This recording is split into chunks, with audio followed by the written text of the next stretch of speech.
मानव सृष्टि के आदि में भगवान श्री कृष्ण के श्रीमुख से निःसृत अविनाशी योग अर्थात श्रीमद् भगवद गीता, जिसकी विस्तृत व्याख्या वेद और उपनिषद है, विस्मृति आ जाने पर उसी आदि शास्त्र को भगवान श्री कृष्ण ने अर्जुन के प्रति पुनः प्रकाशित किया, जिसकी यथावत व्याख्या यथार्थ गीता है।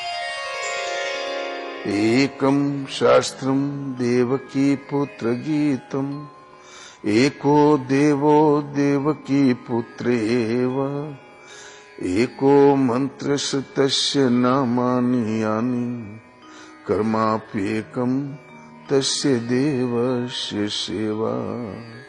गीता महात्म्य। अर्थात एक ही शास्त्र है जो देवकी पुत्र भगवान ने श्रीमुख से गायन किया। गीता एक ही प्राप्त करने योग्य देव है। उस गायन में जो सत्य बताया, आत्मा सिवाय आत्मा के कुछ भी शाश्वत नहीं है। उस गायन में उन महायोगेश्वर ने क्या जपने के लिए कहा? ओम। अर्जुन, ओम अक्षय परमात्मा का नाम है, उसका जप कर और ध्यान मेरा धर। एक ही कर्म है। गीता में वर्णित परम देव एक परमात्मा की सेवा। उन्हें श्रद्धा से अपने हृदय में धारण करें। अस्तु, आरंभ से ही गीता आपका शास्त्र रहा है। भगवान श्री कृष्ण के हजारों वर्ष पश्चात परवर्ती जिन महापुरुषों ने एक ईश्वर को सत्य बताया, गीता के ही पथ पर चलने वाले पथिक हैं, गीता के ही संदेशवाहक हैं। ईश्वर से ही लौकिक एवं पारलौकिक सुखों की कामना, ईश्वर से डरना, अन्य किसी को ईश्वर न मानना, यहां तक तो सभी महापुरुषों ने बताया। किंतु ईश्वरीय साधना, ईश्वर तक की दूरी तय करना, ये केवल गीता में ही सांगोपांग क्रमबद्ध सुरक्षित है। गीता से सुख शांति तो मिलती ही है, ये अक्षय अनामय पद भी देती है। देखिए श्रीमद् भगवद गीता की टीका, यथार्थ गीता।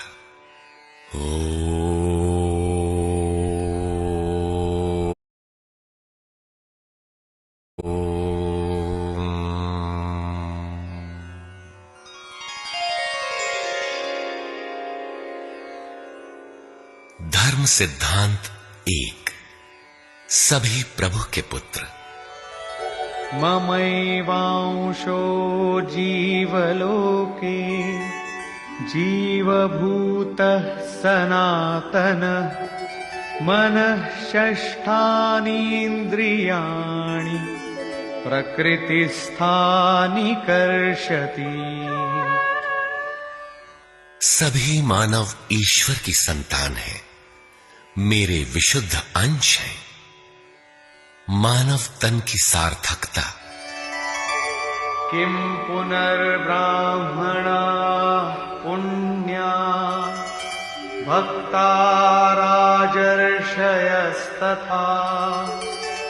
अनित्यमसुखं लोकम् इमं प्राप्य भजस्व माम्। सुख रहित क्षण भंगुर किंतु दुर्लभ मानव तन को पाकर मेरा भजन कर। अर्थात भजन का अधिकार मनुष्य शरीरधारी को है। मनुष्य की केवल दो जाति। द्वौ भूत सर्गौ लोकेस्मिन्, दैव आसुर एव च, दैवो विस्तरशः प्रोक्त, आसुरं पार्थ मे शृणु। मनुष्य केवल दो प्रकार के हैं, देवता और असुर। जिसके हृदय में दैवी संपत्ति कार्य करती है वो देवता है, तथा जिसके हृदय में आसुरी संपत्ति कार्य करती है वो असुर है। तीसरी कोई अन्य जाति सृष्टि में नहीं है। हर कामना ईश्वर से सुलभ। त्रैविद्या मां सोमपाः पूतपापा यज्ञैरिष्ट्वा स्वर्गतिं प्रार्थयन्ते ते पुण्यमासाद्य सुरेन्द्रलोकम् अश्नन्ति दिव्यान् दिवि देवभोगान्। मुझे भजकर लोग स्वर्ग तक की कामना करते हैं, मैं उन्हें देता हूं। अर्थात सब कुछ एक परमात्मा से सुलभ है। भगवान की शरण से पापों का नाश। अपि चेदसि पापेभ्यः सर्वेभ्यः पापकृत्तमः सर्वं ज्ञानप्लवेनैव वृजिनं सन्तरिष्यसि। संपूर्ण पापियों से अधिक पाप करने वाला भी ज्ञान रूपी नौका द्वारा निस्संदेह पार हो जाएगा। ज्ञान अध्यात्मज्ञान नित्यत्वम् तत्त्वज्ञानार्थदर्शनम् एतज्ज्ञानमिति प्रोक्तम् अज्ञानम यदतोऽन्यथा। आत्मा के आधिपत्य में आचरण तत्व के अर्थ रूप मुझ परमात्मा का प्रत्यक्ष दर्शन ज्ञान है, और इसके अतिरिक्त जो कुछ भी है अज्ञान है। अतः ईश्वर की प्रत्यक्ष जानकारी ही ज्ञान है। भजन का अधिकार सबको। अपि चेत् सुदुराचारो भजते मामनन्यभाक् साधुरेव समन्तव्यः सम्यग् व्यवसितो हि सः। क्षिप्रं भवति धर्मात्मा शश्वच्छान्तिं निगच्छति कौन्तेय प्रतिजानीहि न मे भक्तः प्रणश्यति। अत्यंत दुराचारी भी मेरा भजन करके शीघ्र ही धर्मात्मा हो जाता है एवं सदा रहने वाली शाश्वत शांति को प्राप्त कर लेता है।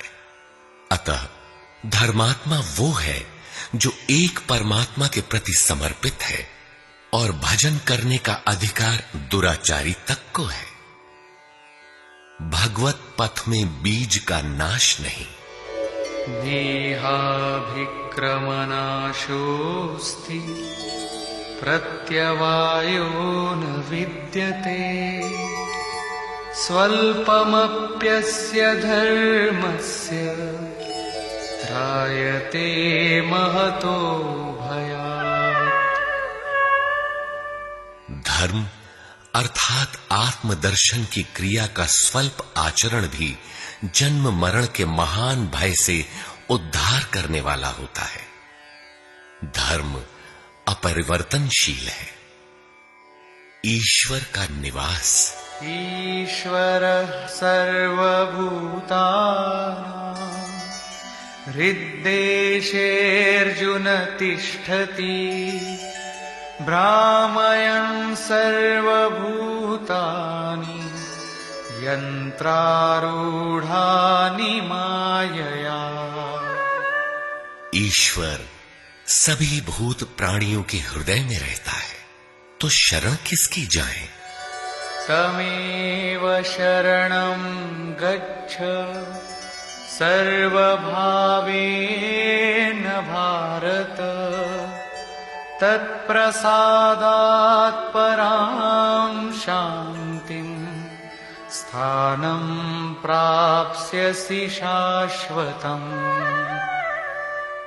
संपूर्ण भाव से उस हृदयस्थ एक परमात्मा की शरण में जाओ, जिसकी कृपा से तू परम शांति शाश्वत परम धाम को प्राप्त होगा। यज्ञ। सर्वाणीन्द्रियकर्माणि प्राणकर्माणि चापरे आत्मसंयमयोगाग्नौ जुह्वति ज्ञानदीपिते। संपूर्ण इंद्रियों के व्यापार को, मन की चेष्टाओं को ज्ञान से प्रकाशित हुई आत्मा में संयम रूपी योगाग्नि में हवन करते हैं। अपाने जुह्वति प्राणं प्राणे पानं तथा परे प्राणापानगतिरुद्ध्वा प्राणायामपरायणा। बहुत से योगी श्वास को प्रश्वास में हवन करते हैं और बहुत से प्रश्वास को श्वास में। इससे उन्नत अवस्था होने पर अन्य श्वास प्रश्वास की गति रोककर प्राणायाम परायण हो जाते हैं। इस प्रकार योग साधना की विधि विशेष का नाम यज्ञ है। उस यज्ञ को कार्य रूप देना कर्म है। कर्म एवं बहुविधा यज्ञा वितता ब्रह्मणो मुखे कर्मजान् विद्धितान् सर्वान् एवं ज्ञात्वा विमोक्ष्यसे। इस प्रकार बहुत से यज्ञ जैसे श्वास का प्रश्वास में हवन, प्रश्वास का श्वास में हवन, श्वास प्रश्वास का निरोध कर प्राणायाम के परायण होना इत्यादि यज्ञ जिस आचरण से पूर्ण होता है उस आचरण का नाम कर्म है। कर्म माने आराधना, कर्म माने चिंतन। योग साधना पद्धति का नाम यज्ञ है। विकर्म, विकर्म का अर्थ विकल्प शून्य कर्म है। प्राप्ति के पश्चात महापुरुषों के कर्म विकल्प शून्य होते हैं। आत्मस्थित, आत्मतृप्त, आप्त काम महापुरुषों को न तो कर्म करने से कोई लाभ है और न छोड़ने से कोई हानि ही है। फिर भी वे पीछे वालों के हित के लिए कर्म करते हैं। ऐसा कर्म विकल्प शून्य है, विशुद्ध है और यही कर्म विकर्म कहलाता है। यज्ञ करने का अधिकार। यज्ञशिष्टामृत भुजो यान्ति ब्रह्म सनातनम् नायं लोकोऽस्त्य यज्ञस्य कुतोऽन्यः कुरु सत्तम। यज्ञ न करने वालों को दोबारा मनुष्य शरीर भी नहीं मिलता। अर्थात यज्ञ करने का अधिकार उन सबको है जिन्हें मनुष्य शरीर मिला है। ईश्वर देखा जा सकता है। भक्त्या त्वनन्यया शक्य अहमेवं विधोऽर्जुन ज्ञातुं द्रष्टुं च तत्त्वेन प्रवेष्टुं च परन्तप। अनन्य भक्ति के द्वारा मैं प्रत्यक्ष देखने, जानने तथा प्रवेश करने के लिए भी सुलभ हूं। आश्चर्यवत् पश्यति कश्चिदेनम् आश्चर्यवद् वदति तथैव चान्यः आश्चर्यवच्चैनमन्यः शृणोति श्रुत्वाप्येनं वेद न चैव कश्चित्। इस अविनाशी आत्मा को कोई विरला ही आश्चर्य की तरह देखता है, आश्चर्य की तरह उपदेश करता है और कोई विरला ही इसे आश्चर्य की तरह सुनता है। अर्थात ये प्रत्यक्ष दर्शन है। आत्मा ही सत्य है, सनातन है। अच्छेद्योऽयमदाह्योऽयम् अक्लेद्यो शोष्य एव च नित्यः सर्वगतः स्थाणुः अचलोऽयं सनातनः। ये आत्मा सर्वव्यापक, अचल, स्थिर रहने वाला और सनातन है। आत्मा ही सत्य है। विधाता और उससे उत्पन्न सृष्टि नश्वर है। आब्रह्म भुवनाल्लोकाः पुनरावर्तिनोऽर्जुन मामुपेत्य तु कौन्तेय पुनर्जन्म न विद्यते। ब्रह्मा और उससे निर्मित सृष्टि, देवता और दानव दुखों की खानी, क्षणभंगुर और नश्वर है, किंतु मेरा भक्त कभी नष्ट नहीं होता। भजन एक परमात्मा का करना चाहिए। देव पूजा। कामैस्तैस्तैर्हितज्ञानाः प्रपद्यन्तेऽन्यदेवताः तन्तन्नियममास्थाय प्रकृत्या नियताः स्वया। कामनाओं से जिनकी बुद्धि आक्रांत है, ऐसे मूढ़ बुद्धि ही परमात्मा के अतिरिक्त अन्य देवताओं की पूजा करते हैं। येऽप्यन्यदेवता भक्ता यजन्ते श्रद्धयान्विताः तेऽपि मामेव कौन्तेय यजन्त्यविधिपूर्वकम्। देवताओं को पूजने वाला मेरी ही पूजा करता है, किंतु वह पूजन अविधि पूर्वक है, इसलिए नष्ट हो जाता है। यजन्ते सात्विका देवान् यक्षरक्षांसि राजसाः प्रेतान् भूतगणांश्चान्ये यजन्ते तामसा जनाः। अर्जुन, शास्त्र विधि को त्याग कर भजने वाले सात्विक श्रद्धा वाले देवताओं को, राजस पुरुष यक्ष राक्षसों को और तामस पुरुष भूत प्रेतों को पूजते हैं, किंतु कर्षयन्तः शरीरस्थं भूतग्राममचेतसः मां चैवान्तः शरीरस्थम् तान् विद्यासुरनिश्चयान्। वे शरीर रूप से स्थित भूत समुदाय और अंतर्यामी रूप में स्थित मुझ परमात्मा को कृश करने वाले हैं।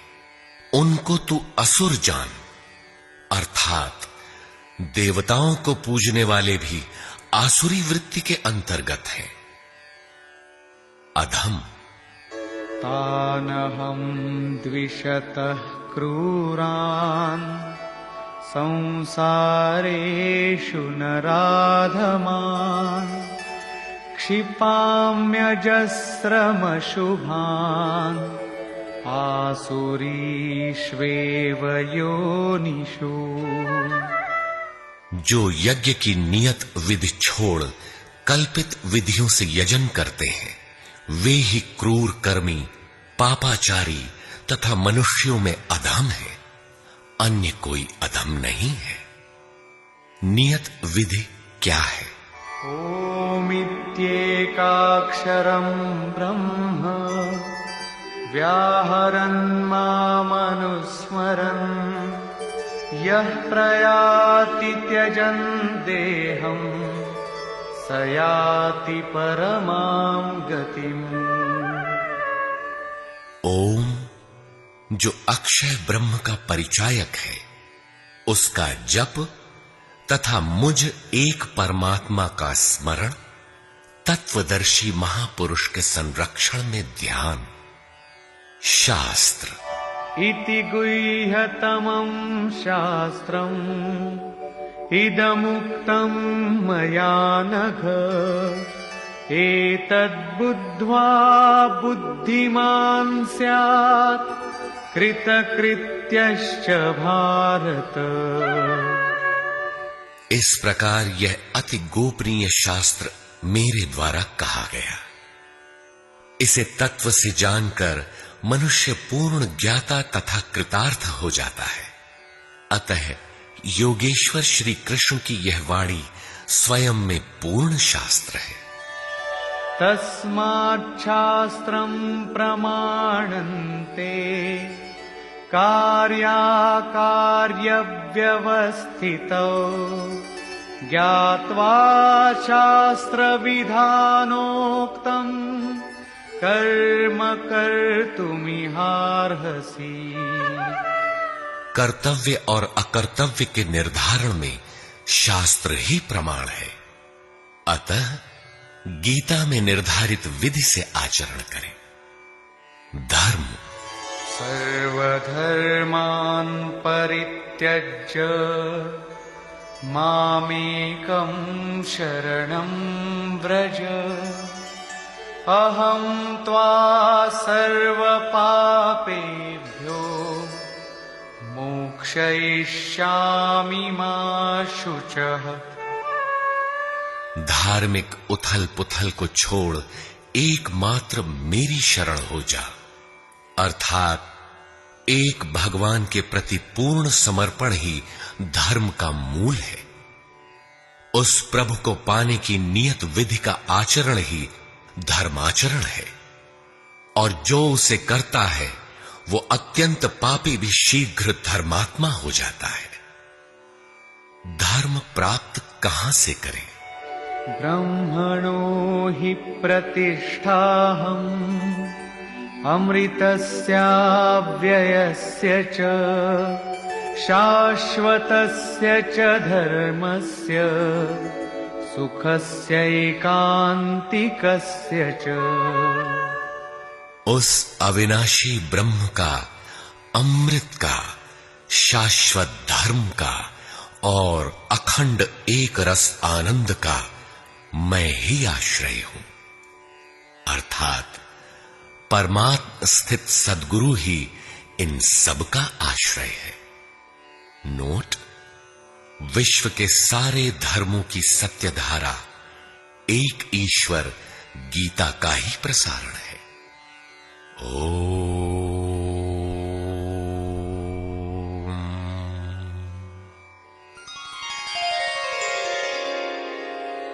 प्राक कथन। वस्तुतः गीता पर टीका लिखने की अब कोई आवश्यकता प्रतीत नहीं होती, क्योंकि इस पर सहस्त्रों टीकाएं लिखी जा चुकी हैं, जिनमें 50 तो केवल संस्कृत में ही है। गीता को लेकर 50 मत हैं, जबकि सबकी आधारशिला एकमात्र गीता है। योगेश्वर श्री कृष्ण ने तो कोई एक बात कही होगी, फिर यह मतभेद क्यों? वस्तुतः वक्ता एक ही बात कहता है, किंतु श्रोता यदि 10 बैठे हों तो 10 प्रकार के आशय ग्रहण करते हैं।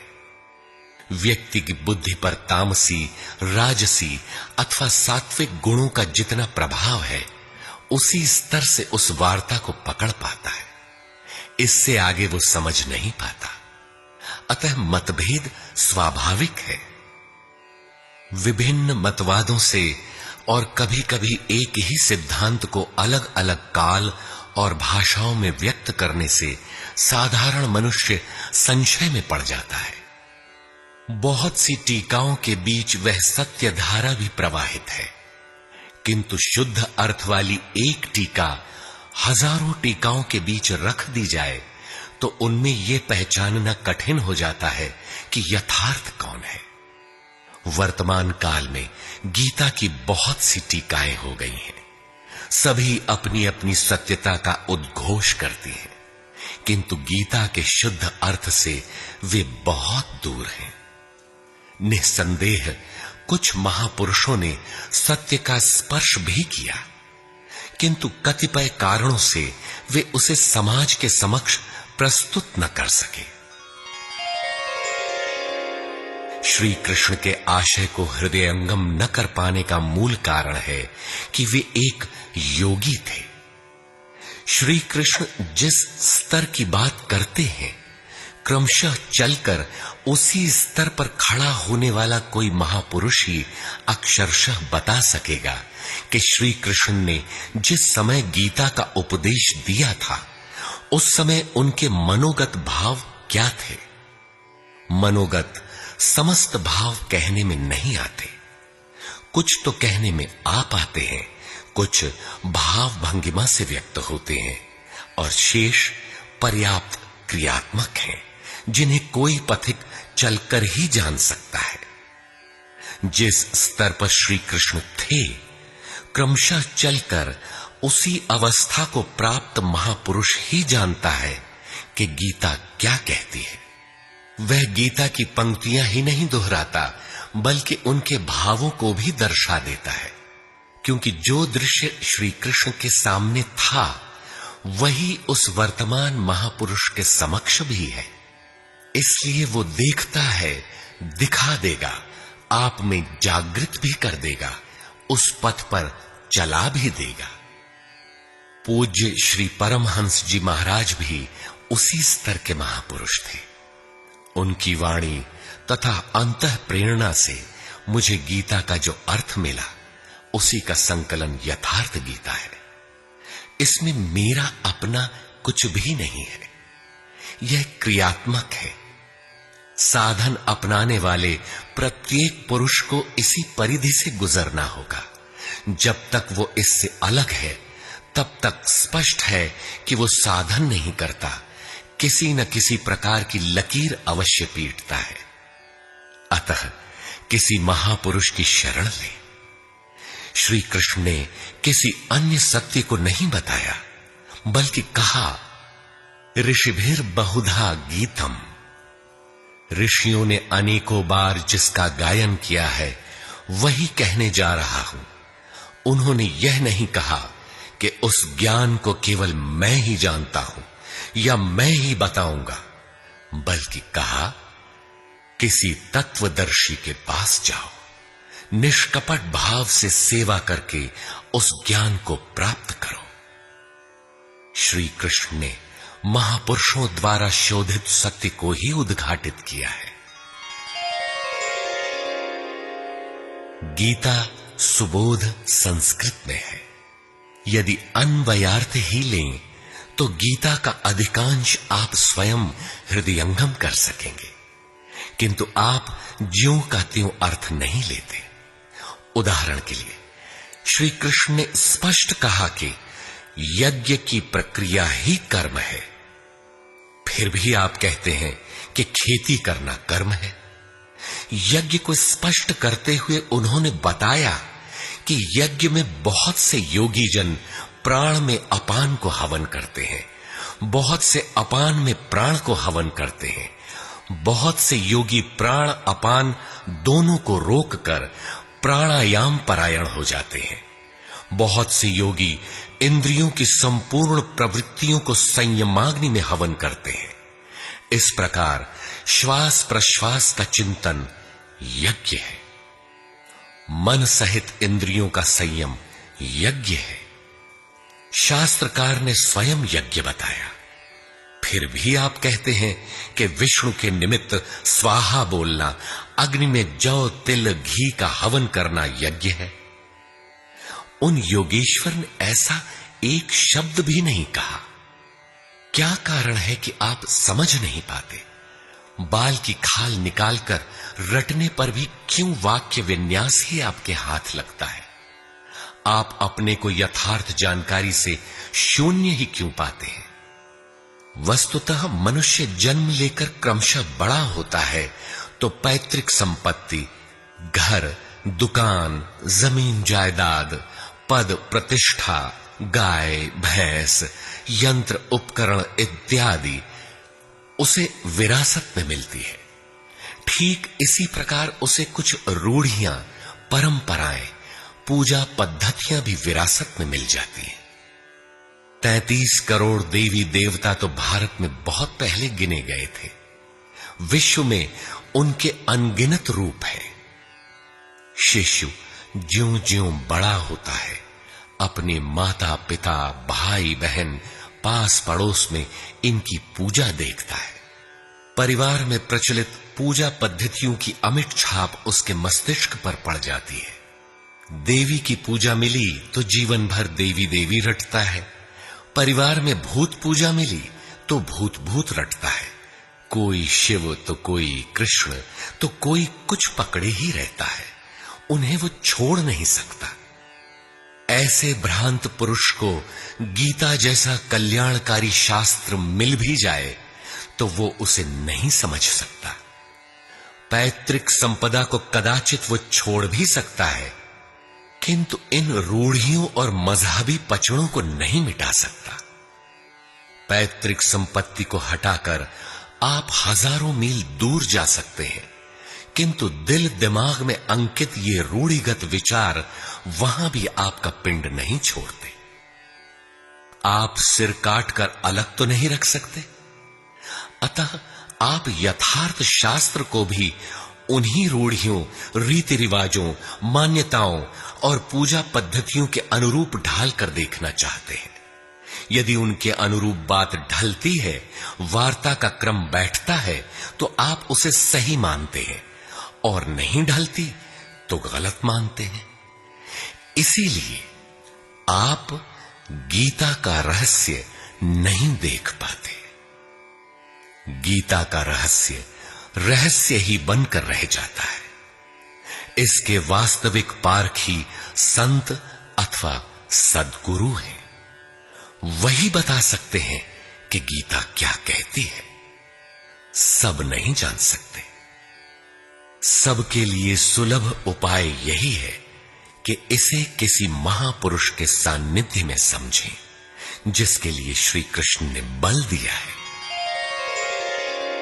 गीता किसी विशिष्ट व्यक्ति, जाति, वर्ग, पंथ, देश काल या किसी रूढ़िग्रस्त संप्रदाय का ग्रंथ नहीं है, बल्कि यह सार्वलौकिक, सार्वकालिक धर्म ग्रंथ है। यह प्रत्येक देश, प्रत्येक जाति तथा प्रत्येक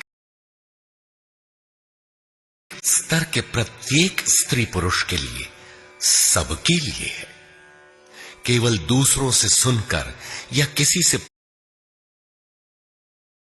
प्रभावित होकर मनुष्य को ऐसा निर्णय नहीं लेना चाहिए जिसका प्रभाव सीधे उसके अपने अस्तित्व पर पड़ता हो। पूर्वाग्रह की भावना से मुक्त होकर सत्यान्वेषियों के लिए यह आर्ष ग्रंथ आलोक स्तंभ है। हिंदुओं का आग्रह है कि वेद ही प्रमाण है। वेद का अर्थ है ज्ञान, परमात्मा की जानकारी। परमात्मा न संस्कृत में है न संहिताओं में।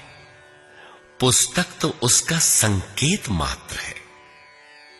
वह वस्तुतः हृदय में जागृत होता है। विश्वामित्र चिंतन कर रहे थे। उनकी भक्ति देखकर ब्रह्मा आए। बोले, आज से तुम ऋषि हो। विश्वामित्र को संतोष नहीं हुआ, चिंतन में लगे रहे। कुछ काल पश्चात देवताओं सहित ब्रह्मा पुनः आए और बोले, आज से तुम राजर्षि हो। किंतु विश्वामित्र का समाधान न हुआ। वे अनवरत चिंतन में लगे रहे। ब्रह्मा दैवी संपदाओं के साथ पुनः आए और बताया कि आज से तुम महर्षि हुए। विश्वामित्र ने कहा, नहीं, मुझे जितेंद्रिय ब्रह्मर्षि कहें। ब्रह्मा ने कहा, अभी तुम जितेंद्रिय नहीं हो।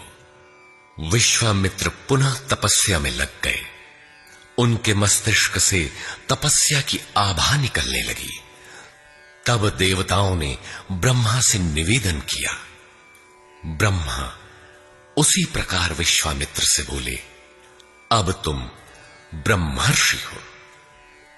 विश्वामित्र ने कहा यदि मैं ब्रह्मर्षि हूं तो वेद हमारा वरण करे। वेद विश्वामित्र के हृदय में उतर आया। जो तत्व विदित नहीं था विदित हो गया। यही वेद है, न कि पोथी। जहां विश्वामित्र रहते थे वहां वेद रहता था।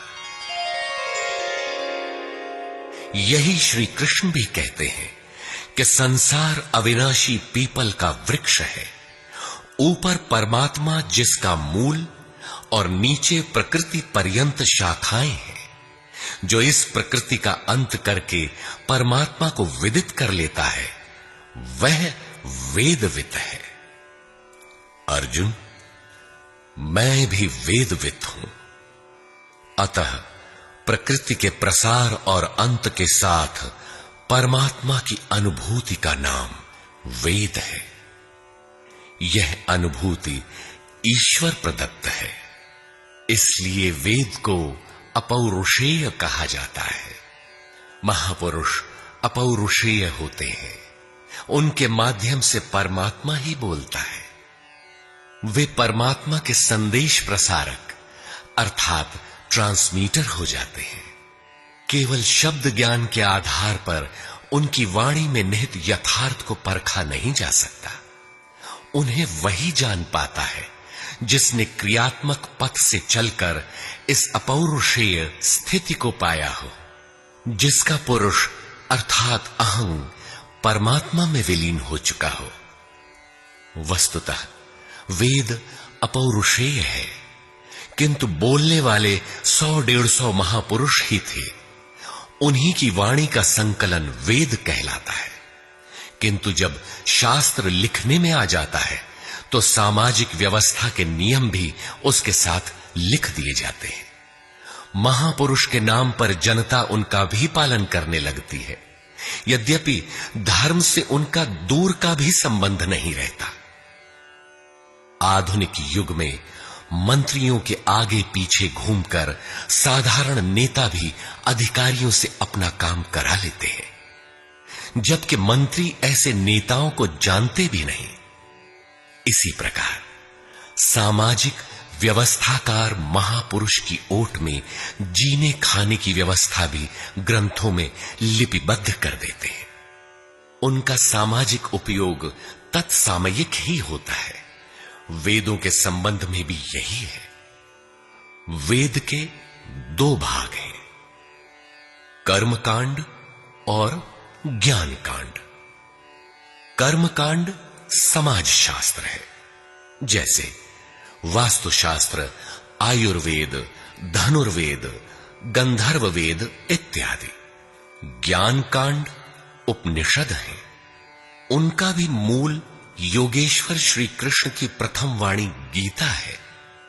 सारांशत गीता अपौरुषेय परमात्मा से समुद्भूत उपनिषद सुधा का सार सर्वस्व है।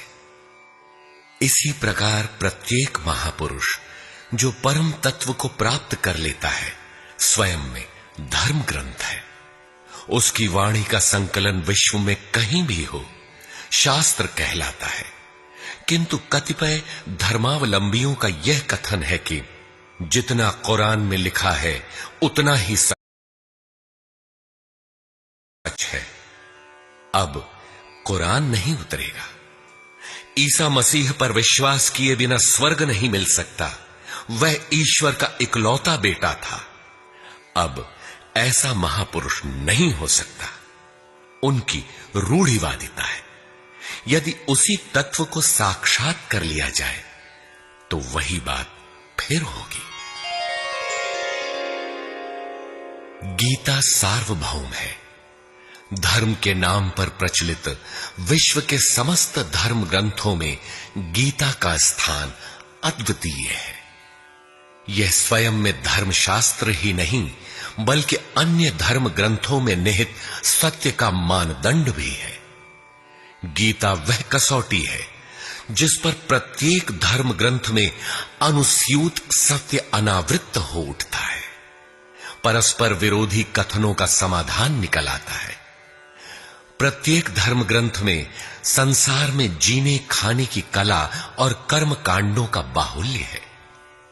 जीवन को आकर्षक बनाने के लिए उन्हें करने तथा न करने के रोचक भयानक वर्णनों से धर्म ग्रंथ भरे पड़े हैं। कर्म कांडों की इसी परंपरा को जनता धर्म समझने लगती है। जीवन निर्वाह की कला के लिए निर्मित पूजा पद्धतियों में देश काल और परिस्थितियों के अनुसार परिवर्तन स्वाभाविक है। धर्म के नाम पर समाज में कलह का यही एकमात्र कारण है। गीता इन क्षणिक व्यवस्थाओं से ऊपर उठकर आत्मिक पूर्णता में प्रतिष्ठित करने का क्रियात्मक अनुशीलन है, जिसका एक भी श्लोक भौतिक जीवन यापन के लिए नहीं है। इसका प्रत्येक श्लोक आपसे आंतरिक युद्ध आराधना की मांग करता है। तथा कथित धर्म ग्रंथों की भांति यह आपको स्वर्ग या नरक के द्वंद्व में फंसाकर नहीं छोड़ता, बल्कि उस अमरत्व की उपलब्धि कराता है जिसके पीछे जन्म मृत्यु का बंधन नहीं रह जाता। प्रत्येक महापुरुष की अपनी शैली और कुछ अपने विशिष्ट शब्द होते हैं। योगेश्वर श्री कृष्ण ने भी गीता में कर्म, यज्ञ, वर्ण, वर्ण संकर, युद्ध, क्षेत्र, ज्ञान इत्यादि शब्दों पर बार बार बल दिया है। इन शब्दों का अपना आशय है और पुनरावृत्ति में भी इनका अपना सौंदर्य है। हिंदी रूपांतरण में इन शब्दों को उसी आशय में लिया गया है तथा आवश्यक स्थलों की व्याख्या भी की गई है। गीता के आकर्षण निम्नलिखित प्रश्न हैं, जिनका आशय आधुनिक समाज खो चुका है। वे इस प्रकार हैं जिन्हें यथार्थ गीता में आप पाएंगे। श्री कृष्ण एक योगेश्वर थे। सत्य, आत्मा ही सत्य है। सनातन, आत्मा सनातन है, परमात्मा सनातन है। सनातन धर्म परमात्मा से मिलाने वाली क्रिया है। युद्ध दैवी एवं आसुरी संपदाओं का संघर्ष युद्ध है। ये अंतःकरण की दो प्रवृत्तियां हैं। इन दोनों का मिटना परिणाम है। युद्ध स्थान, यह मानव शरीर और मन सहित इंद्रियों का समूह युद्ध स्थल है। ज्ञान, परमात्मा की प्रत्यक्ष जानकारी ज्ञान है। योग, संसार के संयोग वियोग से रहित अव्यक्त ब्रह्म के मिलन का नाम योग है। ज्ञान योग, आराधना ही कर्म है। अपने पर निर्भर होकर कर्म में प्रवृत्त होना ज्ञान योग है। निष्काम कर्म योग, इष्ट पर निर्भर होकर समर्पण के साथ कर्म में प्रवृत्त होना निष्काम कर्म योग है। श्री कृष्ण ने किस सत्य को बताया? श्री कृष्ण ने उसी सत्य को बताया जिसको तत्वदर्शियों ने पहले देख लिया था और आगे भी देखेंगे। यज्ञ, साधना की विधि विशेष का नाम यज्ञ है। कर्म, यज्ञ को कार्य रूप देना ही कर्म है। वर्ण, आराधना की एक ही विधि जिसका नाम कर्म है, जिसको 4 श्रेणियों में बांटा है, वही 4 वर्ण है। ये एक ही साधक का ऊंचा नीचा स्तर है, न कि जाति। वर्ण संकर, परमात्म पथ से च्युत होना, साधन में भ्रम उत्पन्न हो जाना वर्ण संकर है। मनुष्य की श्रेणी, अंतःकरण के स्वभाव के अनुसार मनुष्य 2 प्रकार का होता है। एक देवताओं जैसा, दूसरा असुरों जैसा। यही मनुष्य की दो जातियां हैं जो स्वभाव द्वारा निर्धारित हैं और यह स्वभाव घटता बढ़ता रहता है। देवता हृदय देश में परम देव परमात्मा का देवत्व अर्जित कराने वाले गुणों का समूह है। वाह्य देवताओं की पूजा कामनाओं से जिनकी बुद्धि आक्रांत है, ऐसे अविवेकी और मूढ़ बुद्धि की देन है। वे मेरे ही पुजारी हैं, किंतु अविधि पूर्वक है। अवतार व्यक्ति के हृदय में होता है, बाहर नहीं। विराट दर्शन योगी के हृदय में ईश्वर के द्वारा दी गई अनुभूति है। भगवान साधक में दृष्टि बनकर खड़े हों तभी दिखाई पड़ते हैं। पूजनीय देव इष्ट एकमात्र परात्पर ब्रह्म ही पूजनीय देव है। उसे खोजने का स्थान हृदय देश है। उसकी प्राप्ति का स्रोत उसी अव्यक्त स्वरूप में स्थित प्राप्ति वाले महापुरुष के द्वारा है। अब इनमें से योगेश्वर श्री कृष्ण का स्वरूप समझने के लिए अध्याय 3 तक आपको पढ़ना होगा और अध्याय 13 तक आप स्पष्ट समझने लगेंगे कि श्री कृष्ण योगी थे। अध्याय 2 से ही सत्य निखर जाएगा। सनातन और सत्य एक दूसरे के पूरक हैं। ये अध्याय 2 से ही स्पष्ट होगा, वैसे पूर्ति पर्यंत चलेगा। युद्ध अध्याय 4 तक स्पष्ट होने लगेगा। 11 तक संशय निर्मूल हो जाएगा। वैसे अध्याय 16 तक देखना चाहिए। युद्ध स्थल के लिए अध्याय 13 बार बार देखें। ज्ञान अध्याय 4 से स्पष्ट होगा तथा अध्याय 13 में भली प्रकार समझ में आएगा कि प्रत्यक्ष दर्शन का नाम ज्ञान है। योग अध्याय 6 तक आप समझ सकेंगे। वैसे पूर्ति पर्यंत योग के विभिन्न अंशों की परिभाषा है। ज्ञान योग अध्याय 3 से 6 तक स्पष्ट हो जाएगा। आगे देखने की कोई विशेष आवश्यकता नहीं है। निष्काम कर्म योग अध्याय 2 से आरंभ होकर पूर्ति पर्यंत है। यज्ञ आप अध्याय 3 से 4 तक पढ़ें, स्पष्ट हो जाएगा। कर्म का नाम अध्याय 2/39 में प्रथम बार लिया गया है। इसी श्लोक से अध्याय 4 तक पढ़ लें तो स्पष्ट हो जाएगा कि कर्म का अर्थ आराधना भजन क्यों है। अध्याय 16 और 17 यह विचार स्थिर कर देता है कि यही सत्य है। वर्ण संकर अध्याय 3 में और अवतार अध्याय 4 में स्पष्ट हो जाएगा। वर्ण व्यवस्था के लिए अध्याय 18 देखना होगा।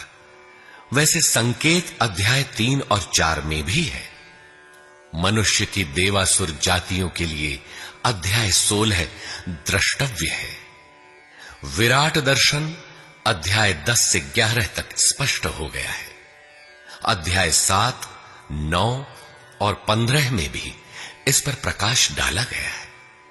अध्याय 7, 9 और 17 में बाह्य देवताओं की अस्तित्वहीनता स्पष्ट हो जाती है। परमात्मा के पूजन की स्थली हृदय देश ही है, जिसमें ध्यान, श्वास प्रश्वास के चिंतन इत्यादि की क्रियाएं जो एकांत में बैठकर की जाती हैं। अध्याय 3, 4, 6 और 18 में स्पष्ट है। बहुत सोचने विचारने से क्या प्रयोजन है। यदि अध्याय 6 तक ही अध्ययन कर लें तो भी यथार्थ गीता का मूल आशय आपकी समझ में आ जाएगा। गीता जीविका संग्राम का साधन नहीं, अपितु जीवन संग्राम में शाश्वत विजय का क्रियात्मक प्रशिक्षण है। इसलिए युद्ध ग्रंथ है जो वास्तविक विजय दिलाता है, किंतु गीतोक्त युद्ध तलवार, धनुष वाण, गदा और फरसे से लड़ा जाने वाला सांसारिक युद्ध नहीं है और न इन युद्धों में शाश्वत विजय निहित है। ये सत प्रवृत्तियों का संघर्ष है जिनके रूपकात्मक वर्णन की परंपरा रही है। वेद में इंद्र और वृत्र, विद्या और अविद्या, पुराणों में देवासुर संग्राम, महाकाव्यों में राम और रावण, कौरव एवं पांडवों के संघर्ष को ही गीता में धर्म क्षेत्र और कुरुक्षेत्र, दैवी संपद एवं आसुरी संपद, सजातीय एवं विजातीय, सद्गुण एवं दुर्गुणों का संघर्ष कहा गया है। यह संघर्ष जहां होता है वह स्थान कहां है? गीता का धर्म क्षेत्र और कुरुक्षेत्र भारत का कोई भूखंड नहीं, बल्कि स्वयं गीताकार के शब्दों में इदं शरीरम कौन्तेय क्षेत्रमित्यभिधीयते। कौन्तेय,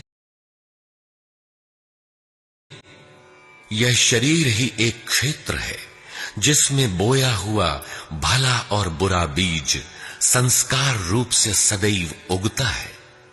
10 इंद्रियां, मन, बुद्धि, चित्त, अहंकार, 5 विकार और 3 गुणों का विकार इस क्षेत्र का विस्तार है।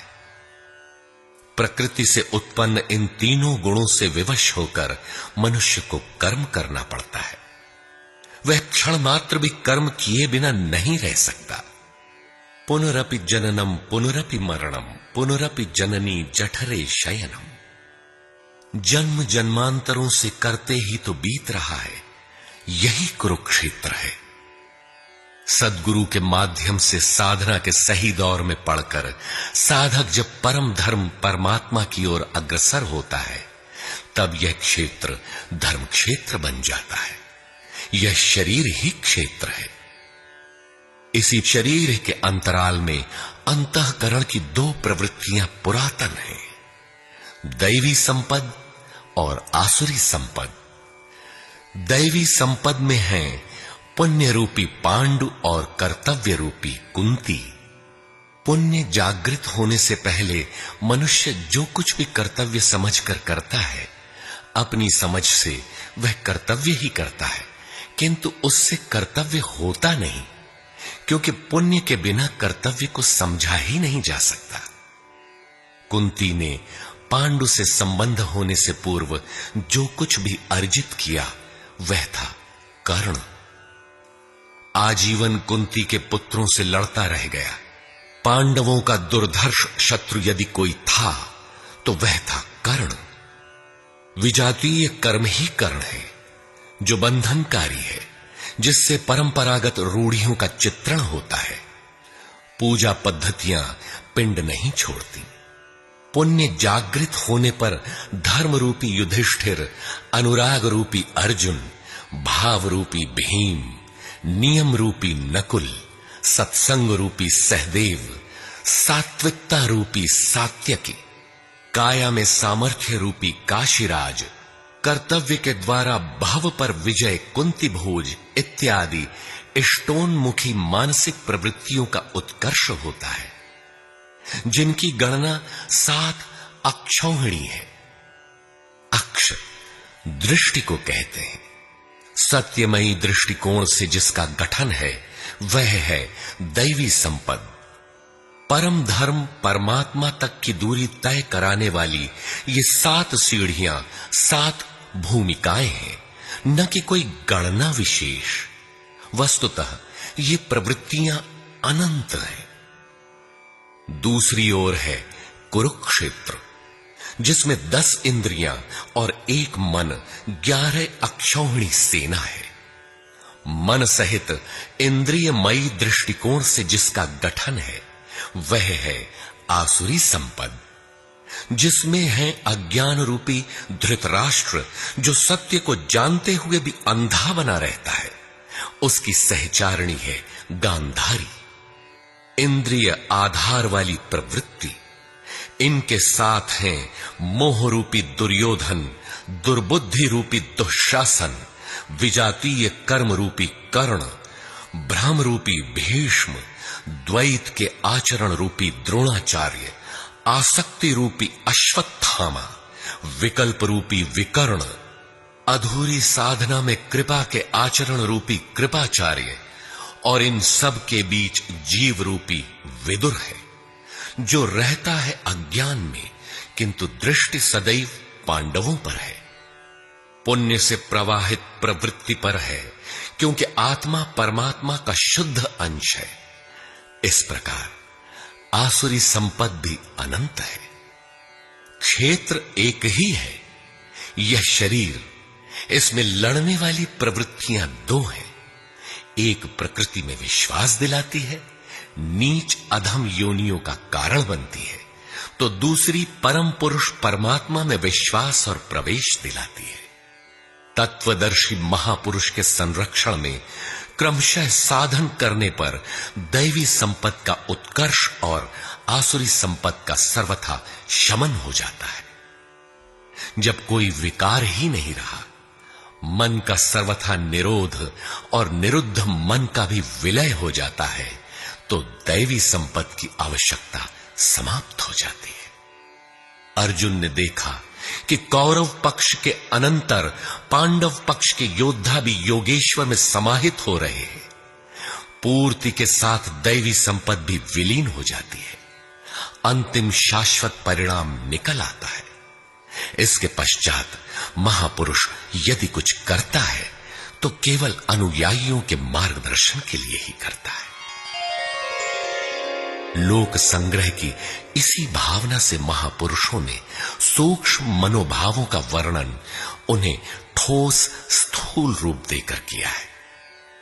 गीता छंदोबद्ध है, व्याकरण सम्मत है, किंतु इसके पात्र प्रतीकात्मक हैं। अमूर्त योग्यताओं के मूर्त रूप मात्र है। गीता के आरंभ में 30-40 पात्रों का नाम लिया गया है, जिनमें आधे सजातीय हैं, आधे विजातीय।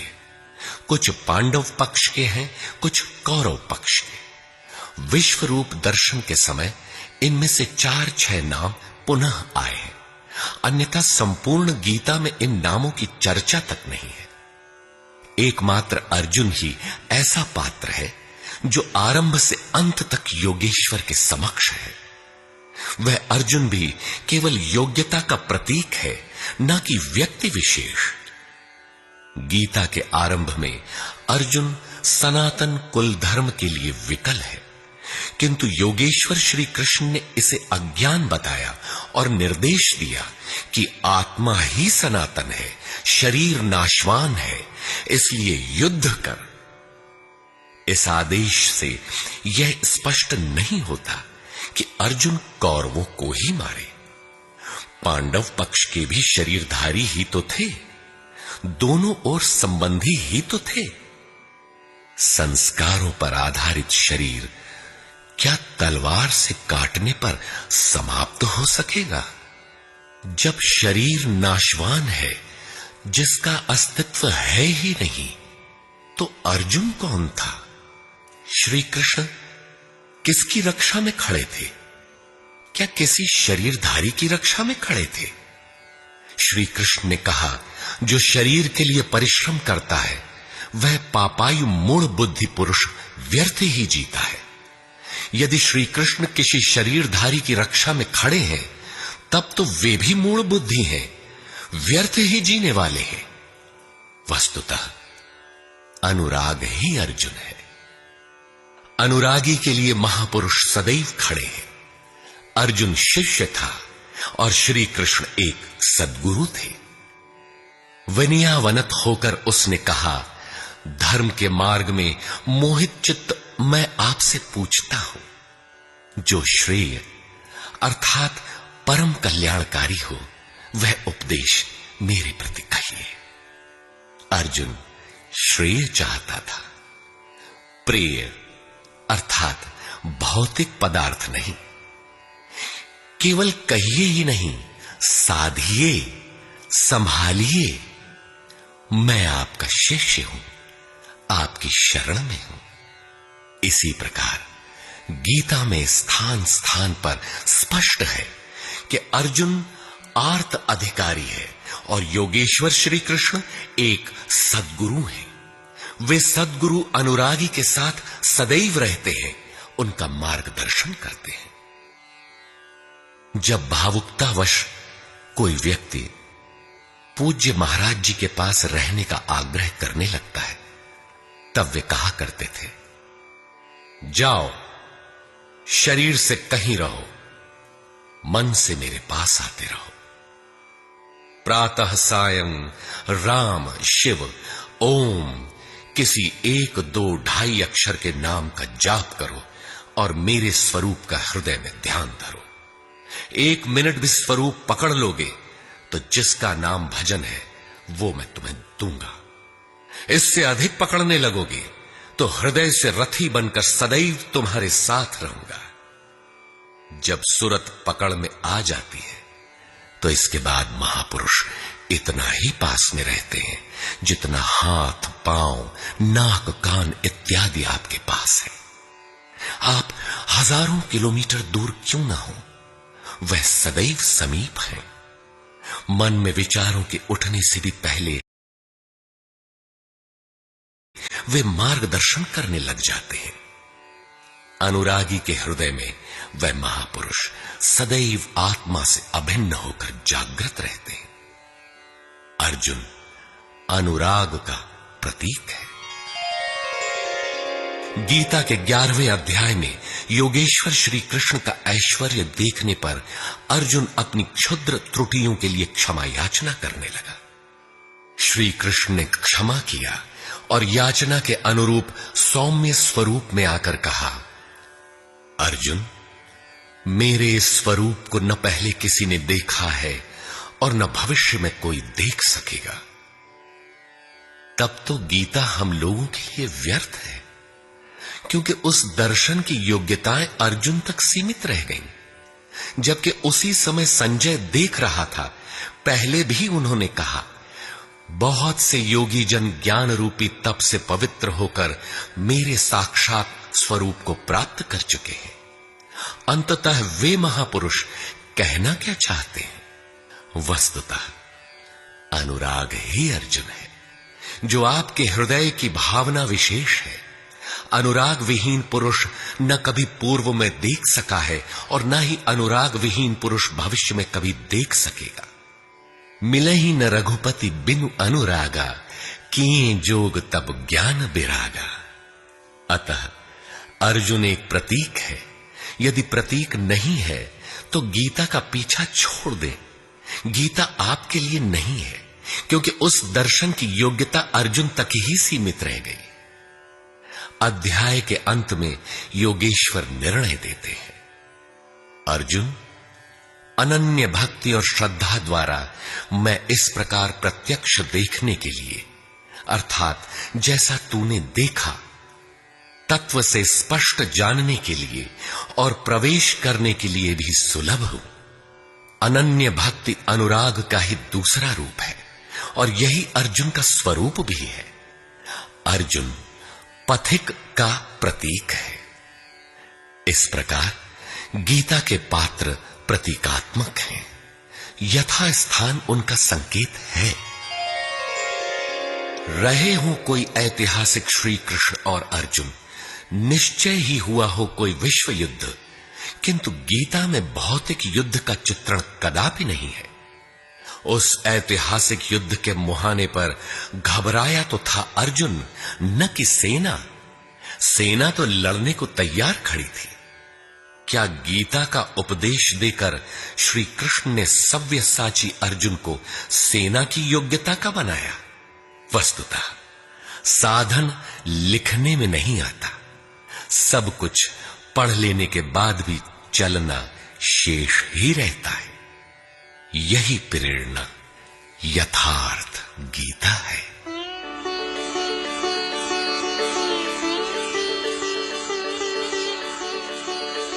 सद्गुरु कृपाश्रयी जगत बंधु स्वामी अड़गड़ानंद जी।